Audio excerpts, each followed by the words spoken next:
ডাল দিয়ে পালং শাকের একটা সহজ রান্না শেয়ার করছি, তবে স্বাদ কিন্তু দুর্দান্ত। আজকে ডাল দিয়ে পালং শাক রান্নার জন্য হাফ কেজির মতো পালং শাক নিয়েছি, আর শাকের যে গুঁড়াটা আছে ওটা কেটে ফেলে দিয়েছি। আর শাকগুলো আগে থেকে ধুয়ে তারপর পোলতে চেষ্টা করবেন।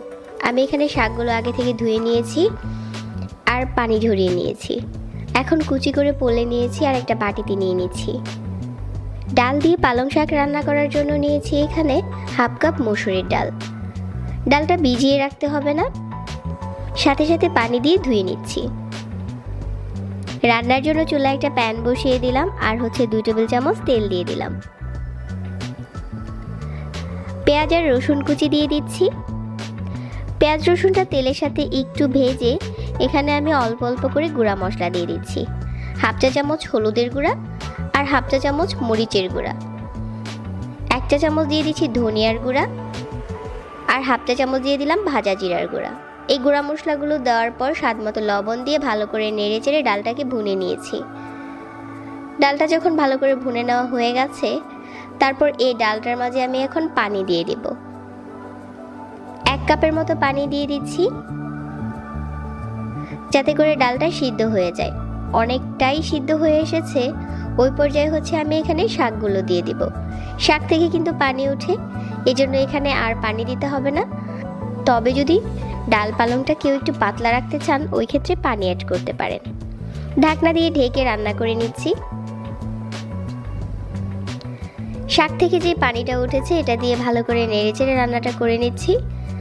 শাক রান্নার জন্য আমার কাছে মনে হয় না যে এখানে আর পানির দরকার আছে। আবারও ঢাকনা দিয়ে ঢেকে দিচ্ছি যতক্ষণ না শাকগুলো সিদ্ধ হয়ে আসছে। চুলার আঁচ বাড়িয়ে শাকটা রান্না করেছি যাতে কালারটা ঠিক থাকে। তো এভাবে করে বেশ কিছুক্ষণ নেড়ে চেড়ে রান্না করে নিয়েছি। তো এখন এই শাকটা আমি চুলা থেকে নামিয়ে নিব। এর আগে এখানে আমি 2টার মতো দিয়ে দিচ্ছি কাঁচামরিচ, মাঝখান থেকে কেটে নিয়েছি। এখন চুলা থেকে নামিয়ে নিচ্ছি। চাইলে কিন্তু ডাল পালংটা এভাবে পরিবেশন করা যাবে, তবে শাকটা আরও একটু টেস্টি করার জন্য আমরা পালং শাকে একটু বাগার দিয়ে নেব।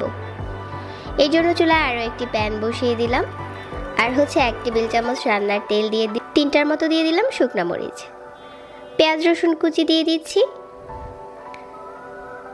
তো এই পেঁয়াজটা বাদামি করে ভেজে নিচ্ছি। যতক্ষণ না বাদামি হয়ে যাচ্ছে ততক্ষণ একটু সময় নিয়ে ভেজে নিচ্ছি। পেঁয়াজটা বাদামি করে ভাজা হয়ে গেছে। এখন ডালটা আমরা একটা বাটিতে পরিবেশন করে নিচ্ছি। আর যেই পেঁয়াজটা বাদামি করে ভেজেছিলাম ওই পেঁয়াজটা ডালের উপরে দিয়ে দিচ্ছি। দারুণ একটা স্মেল এসেছে। এখন এই ডাল পালংটা চাইলে রুটির সাথে খেতে পারেন, আবার চাইলে ভাতের সাথেও খেতে পারেন। আমার কাছে এটা ভাতের সাথেই বেশি মজা লেগেছে। আজকের রেসিপি দেখার জন্য সবাইকে ধন্যবাদ জানিয়ে এখানেই বিদায় নিচ্ছি। আল্লাহ হাফেজ।